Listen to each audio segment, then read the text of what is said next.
ট্রাইয়ের ধমকের মুখে এবার জিও সহ বিভিন্ন টেলিকম সংস্থাগুলি, কিন্তু কেন?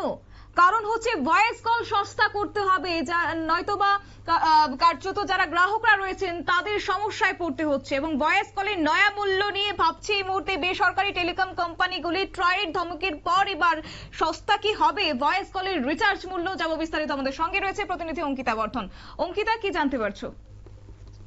দেখো, ট্রাইয়ের যে মূলত নির্দেশ, সেই নির্দেশ মেনেই কিন্তু মোবাইল ফোনে এবার যে রিচার্জ, সেই রিচার্জ কমানোর জন্য কিন্তু একটা নির্দেশ এই মুহূর্তে চলে এসেছে। এবং দেখো, মোবাইল ফোনে শুধু কথা বলার রিচার্জ বা ভাউচার এনেছিল বেসরকারি এই টেলিকম সংস্থাগুলি, কিন্তু দেখা যায় যে তার দাম ইন্টারনেট ডেটা এবং ভয়েস কল মিলিয়ে তৈরি ভাউচারের কাছাকাছি, মাত্র 2% মতো কম। জানিয়ে কিন্তু রীতিমতো প্রশ্ন উঠেছিল বিভিন্ন মহলে। তবে এরপর দেখা গেছে যে গত সপ্তাহের একেবারে শেষের দিকে ফের কিন্তু একটা নয়া নির্দেশিকা জারি করেছে টেলিকম নিয়ন্ত্রক। এবং তাদের যে মূলত বক্তব্য এবং তারা যে বিজ্ঞপ্তি দিয়েছে, সেখানে তারা স্পষ্ট ভাষায় বলেছে যে ডেটা না ব্যবহার করায় তার সমানুপাতিক হারে রিচার্জের খরচ কমাতে হবে। আর এরপরে গর্ভবতী দুঃখিত এরপরে কিন্তু এয়ারটেল বা যে রিলায়েন্স জিও রয়েছে, সেগুলিকে কিন্তু তড়িঘড়ি সেই দাম আরো 4 থেকে 5% কমিয়েছে বলেই জানা গেছে।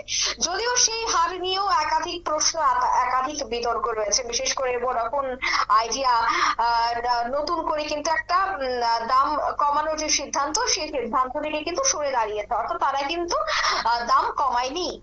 এবার কিন্তু এয়ারটেল শুরুতেই 84 দিন এবং 365 দিনের রিচার্জ প্ল্যান এনেছিল, যথাক্রমে 499 এবং 1959 টাকা। তারা তা কমিয়ে করেছে যথাক্রমে 469 টাকা এবং 1849 টাকা। এছাড়া জিও 336 দিনের যে প্ল্যান, সে প্ল্যানের দাম রেখেছে 1958 টাকা থেকে কমিয়ে করেছে 1748 টাকা। এছাড়া 80 দিনের ক্ষেত্রে 458 টাকার প্ল্যান, তা হয়েছে 448 টাকা। তবে ভি সহ অন্য যে প্ল্যান গুলি রয়েছে, সেই প্ল্যানে কিন্তু কোনো ধরনের বদল আসেনি। অথচ যে ট্রাইয়ের নির্দেশ ছিল ডেটা এবং ভয়েস বান্ডিলের রিচার্জের তুলনায় খরচ বেশ কিছুটা কম রাখতে হবে, কারণ ডেটার সুবিধা না নিয়ে কেন সে দাম দিতে হবে গ্রাহকদের। গ্রাহকদের একাংশের অভিযোগের পরই কিন্তু সেই সিদ্ধান্তটা জানিয়েছিল। এবং সিদ্ধান্তটা ছিল যে ভয়েস রিচার্জের খরচ এখনো অনেকটাই বেশি রয়েছে। পাশাপাশি এখন মাত্র 1টি কিংবা 2টি মেয়াদের ভয়েস রিচার্জ পাওয়া যায়। আরো বেশি মেয়াদের ভয়েস রিচার্জ সকলেই সুবিধা করবে। কারণ দেখো, এই সংক্রান্ত খবর আমরা এর আগেও তুলে ধরেছিলাম। মূলত ট্রাইয়ের যে বক্তব্য, সে বক্তব্যটা হচ্ছে যে অনেকে কি করেন, ভয়েস কলটাকে বিশেষ করে ব্যবহার করেন, তারা ইন্টারনেট পরিষেবাটা গ্রহণ করেন না।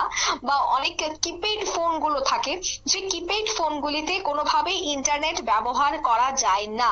কিন্তু সেই ক্ষেত্রে দেখা যায় যে তাকে কিন্তু ইন্টারনেটেরও পয়সা দিতে হয়। অর্থাৎ বর্তমান সময়ে টেলিকম বিভিন্ন সংস্থাগুলি তাদের যে নতুন ব্যবসা, সে ব্যবসা হচ্ছে যে নেট এবং রিচার্জ প্ল্যানের মধ্যে নেট এবং যে ভয়েস কল, তা কিন্তু ইনক্লুডেড থাকে। আলাদা করে কিন্তু ভয়েস কলের জন্য কোনো ধরনের প্যাক পাওয়া যায় না, কোনো ধরনের রিচার্জ প্ল্যান কিন্তু নেই। তবে এই বিষয়টাকে গুরুত্ব সহকারে দেখতে হবে, কারণ দেখা যায় বহু বয়স্ক মানুষ, তারা বহু একটা অঙ্ক দিয়ে বা একটা ভালো একটা টাকা তাদের প্রত্যেক মাসেই যাচ্ছে এই রিচার্জ প্ল্যান কে কেন্দ্র করে। তারপরে কিন্তু একটা সতর্ক বা বিশেষ করে একটা বার্তা দেওয়া হয়েছিল যে দাম কমাতে হবে এবং শুধুমাত্র ভয়েস কলের জন্যই বিভিন্ন প্যাকেজ আনতে হবে। তবে এই মুহূর্তে আরো একটা বিষয় উঠে দাঁড়িয়েছে, আরো একটা প্রশ্ন উঠে দাঁড়িয়েছে। যদি ভয়েস কলও কিনতে হয়, তার যে প্ল্যান রয়েছে তা অনেকটাই কম, অর্থাৎ ভ্যারাইটি অনেকটাই কম রয়েছে, অনেকটাই দামের সেই ভ্যারাইটিটা থাকছে। তাই দামটা এবার কমিয়ে আনতে হবে। অর্থাৎ ভয়েস কল থাকলেই যে সেখানে 400 থেকে 500 টাকা থেকে শুরু হবে তা নয়, সে জায়গায় আরো অনেকটাই প্ল্যানের দাম কমিয়ে আনতে হবে। আর সেই বিষয়টা নিয়ে কিন্তু আরো একবার একটা নির্দেশিকা জারি করে দেওয়া হয়েছে।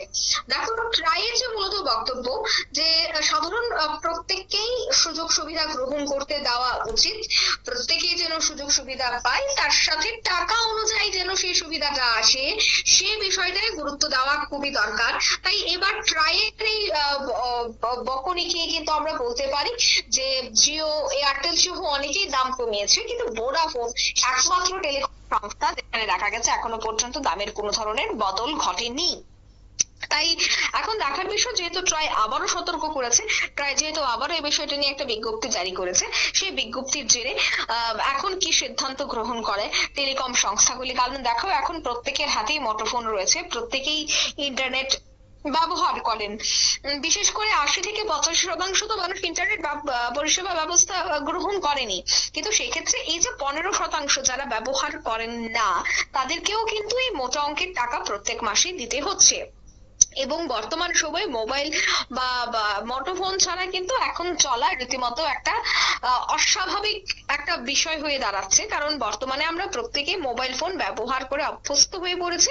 আমাদের কাছে এখন মোবাইল ফোন একটা জীবনের প্রত্যেকটা নিত্য প্রয়োজনীয় জিনিসের মধ্যে, একটা গুরুত্বপূর্ণ জিনিসের মধ্যে মোবাইল ফোনও কিন্তু একটা বড় জায়গা করে নিয়েছে আমাদের জীবনে। তাই সেক্ষেত্রে যেহেতু এটার একটা বড় গুরুত্ব রয়েছে, সেক্ষেত্রে প্রত্যেককেই প্রত্যেক মাসে তার জন্য একটা আলাদা টাকা ধার্য করতে হয়, আলাদা একটা টাকা সেখানে খরচ করতে হয়। সেক্ষেত্রে যেন প্রত্যেকেই সেই টাকা অনুযায়ী সুযোগটা গ্রহণ করতে পারে, সুযোগের বাইরে গিয়ে যেন অতি টাকা সেখানে খরচ না করতে হয়, সেই বিষয়টা কিন্তু প্রায় আগেই বুঝতে পেরেছিল। তাই এবার একটা বড়সড় নির্দেশিকা দেওয়ার পর দেখা গেছে যে বিভিন্ন কোম্পানিগুলি তারা কিন্তু সেখানে দাম কমালেও দেখা গেছে যে ভিআই অর্থাৎ ভোডাফোন তারা কিন্তু দাম কমায়নি। যদিও এই বিষয়টা নিয়েও একটা উদ্বেগ বাড়ছে, একাধিক প্রশ্ন শুরু হয়েছে। যাই হোক, এবার যে প্ল্যানিং বাড়ানোর সিদ্ধান্ত নেওয়া হয়েছে, এই প্ল্যানিংটা কি বাড়ানো হবে কিনা, অর্থাৎ যে প্ল্যান দেখা যাচ্ছে 400 থেকে 500 টাকা থেকে শুরু হচ্ছে, সেটাকে কমিয়ে আনা যায় কিনা, সে বিষয়টাই এখন টেলিকম সংস্থা কি পদক্ষেপ গ্রহণ করে ট্রাইয়ের এই বার্তার পর, সেটাই দেখার। ধন্যবাদ অঙ্কিতা। অর্থাৎ গত বছরের মাঝামাঝি সময় থেকে কার্যত মোবাইল রিচার্জের খরচ রীতিমতো বাড়িয়ে দিয়েছিল জিও, এয়ারটেল সহ বিভিন্ন টেলিকম সংস্থাগুলি, কিন্তু সেই জায়গায় দাঁড়িয়ে রীতিমতো মোটা অঙ্কের খেসারত দিতে হচ্ছিল গ্রাহকদেরকে। এবং এই মুহূর্তে ট্রাইয়ের পক্ষ থেকে সতর্ক করে দেওয়া হয়েছে, যাতে করে গ্রাহকদের কথা চিন্তা করে এই মুহূর্তে রিচার্জ প্ল্যান কিছুটা হলেও খরচ কমানো হয়। তবে দেখা যাক যে ট্রাইয়ের এই হুমকির পর এবার বেসরকারি টেলিকম সংস্থাগুলি কোন পথে হাঁটে। নিয়ে নিচ্ছে ছোট্ট একটি বিজ্ঞাপন বিরতির সঙ্গে থাকুন।